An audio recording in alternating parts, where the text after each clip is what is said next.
Good morning and welcome to Let's Talk Autism. I'm Nancy Osbaugh-Jackson. And Thrilled I'm to be here. Shannon Penrod, thrilled to be here with Hi, my friend. how are you? And your lovely mauve. Is that Is what it that mauve? color I is? thought it was cranberry. Oh, it kind of is cranberry, isn't it? Cranberry and purple, sort of. It's very fun.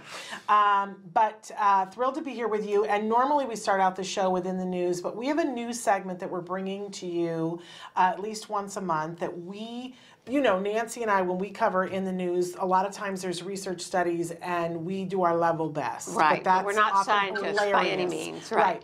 And so we have reached out to, there are a group of people who work in the research and development department of the Center for Autism and Related Disorders.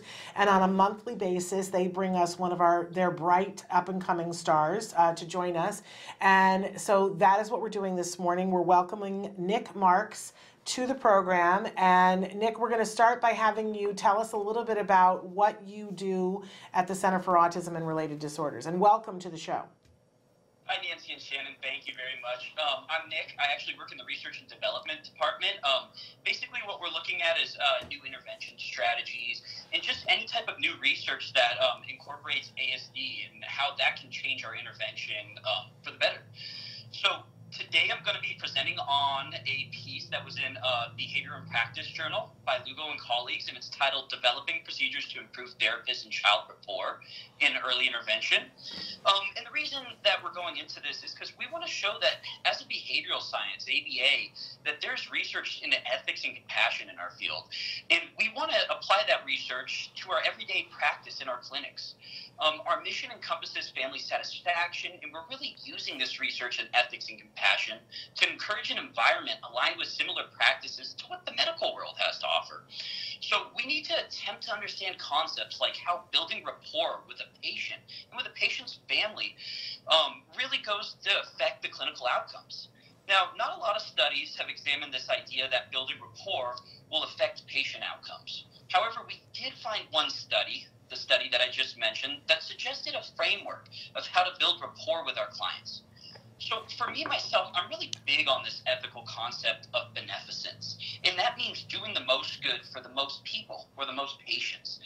Therefore, building a healthy relationship with our patients through rapport, through building trust, can help us to meet this goal of beneficence, as it allows us to meet the needs of every single one of our clients that we have. So why is rapport so important to us? Well, if parents don't believe we have a good rapport with their child, they likely won't use our services. And also, if we don't develop that rapport with our child as behavioral therapists, we tend to fail to understand behavior, potential reinforcers, the environment that the child functions best in. And this leads us to not be able to function as our intervention becomes faulty. Now, a way to think about this is when we fail to do our jobs as practitioners and we don't build a rapport, it's just like if a doctor doesn't develop a rapport with a patient. The patient may fail to go over their symptomology with the doctor because they don't have the patient's or the doctor's trust. So let's go into this study. So what did this study look at? The study was utilized to identify procedures that may help build rapport among behavioral health therapists. This study suggested a framework for just that, for building rapport. The objective of the study was to show therapists that what items and activities can act as reinforcers to improve the child's overall condition during therapy sessions by building that rapport and that trust with the child. Now, it took 6 therapists or staff members at a university-based clinic and trained them to use pre-session pairing procedures. And these pre-session pairing procedures were procedures that had already been proven to be effective in prior research.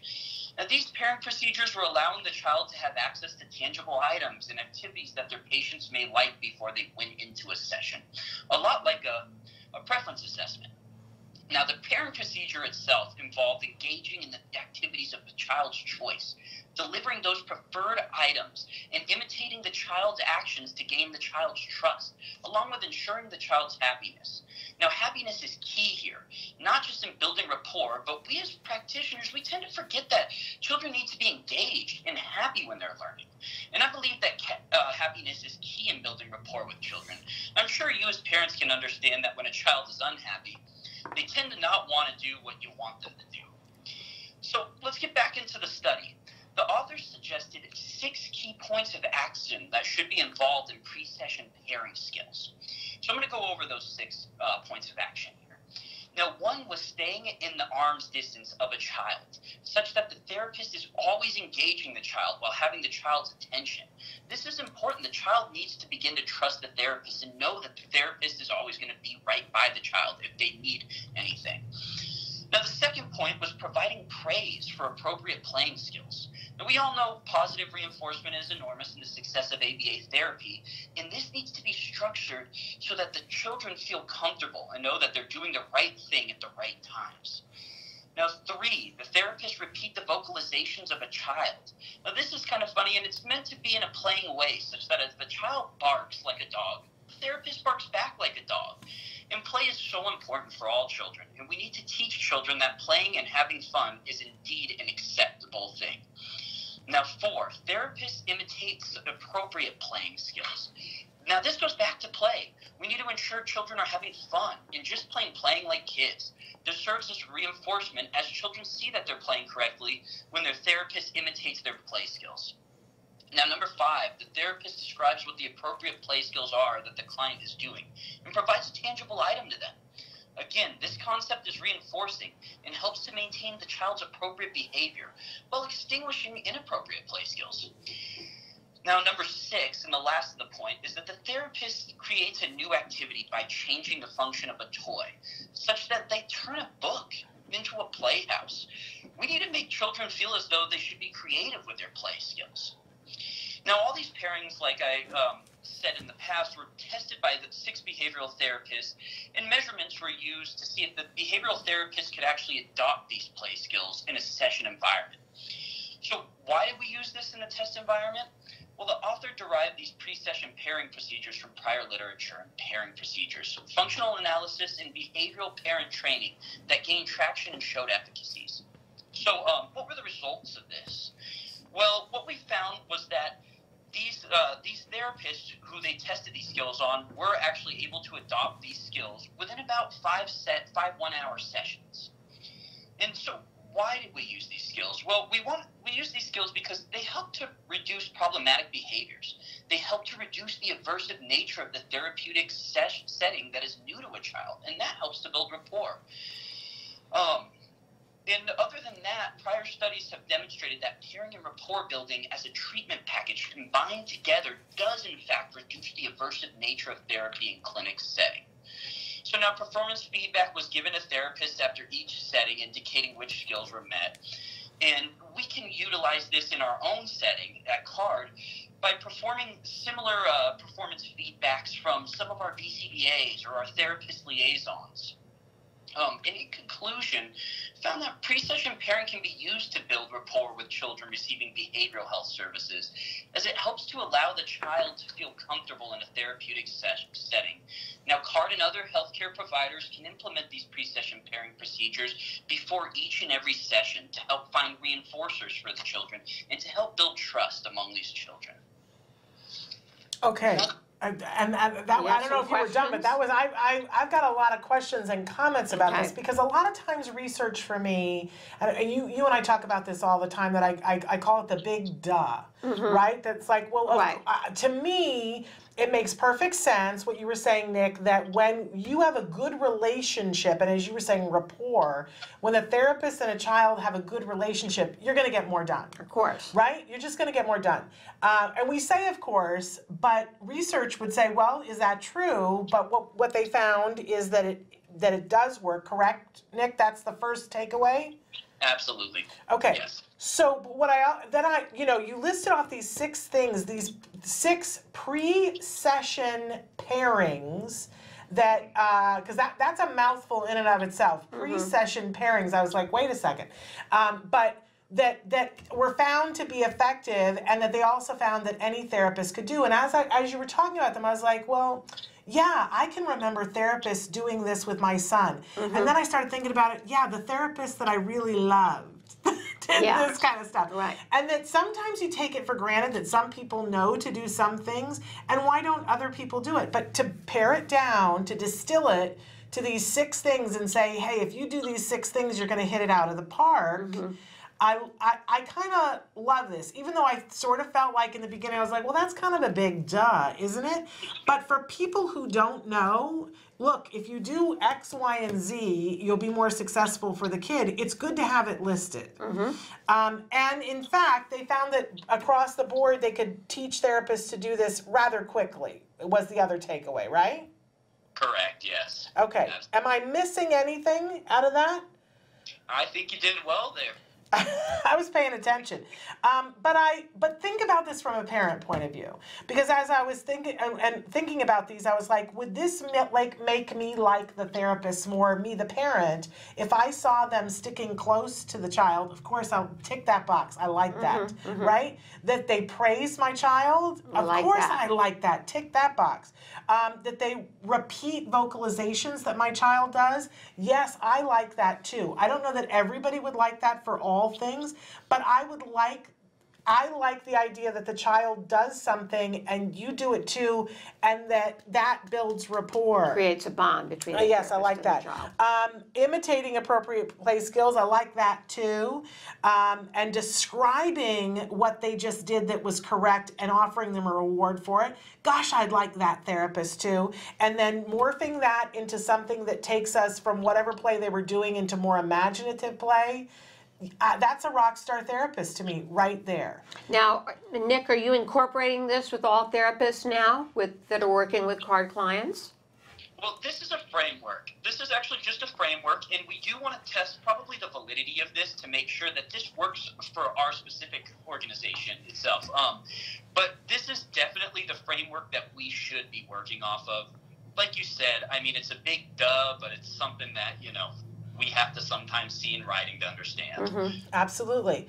And so I hope that a lot of our card therapists are going to be like, yeah, we do that. But for anybody who doesn't already do that, I hope that they will see this and go, hey, I want to be more successful. Yeah. And if I just need to do these 6 things to be more successful and start my session off better, why wouldn't we? Right, so this is something we hope to see incorporated in practice. Absolutely. Okay, absolutely. Nick, I'm so thrilled to have you join us, and we are loving having people from your team come and share these things with us. Yes, it's a great asset to us. It really is.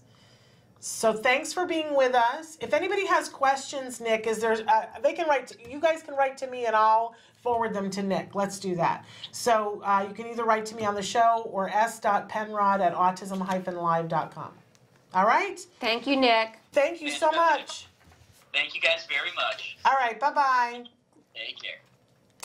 I'm a little bit, I geek out on this kind of stuff. I get really excited about it. We recently, for those of you who don't know, I've been to 2 conferences recently. I went to ABAI up in San Francisco, and then I went to Kal Aba for one day, and they had poster sessions. And at the poster sessions, it's people like Nick. Sometimes it's college students who are studying to become BCBAs. Sometimes they're already BCBAs or from an organization. And they present research that they have done. Sometimes it's with one of their clients or 10 clients, whatever, but they put out an idea, just like at a science fair, but it's on a level where we're talking about ABA being better with autism. And then they defend their poster. So there's a session set up, and it's like a big, almost like a party, and they have all these boards. I'd never been to one until I started hosting the show, but I love them. Because you just walk up to anybody, you see on the poster what the title of the study is, and most of the time I go, I have no idea what that means. I'm reading that sentence and I'm like, is it in English?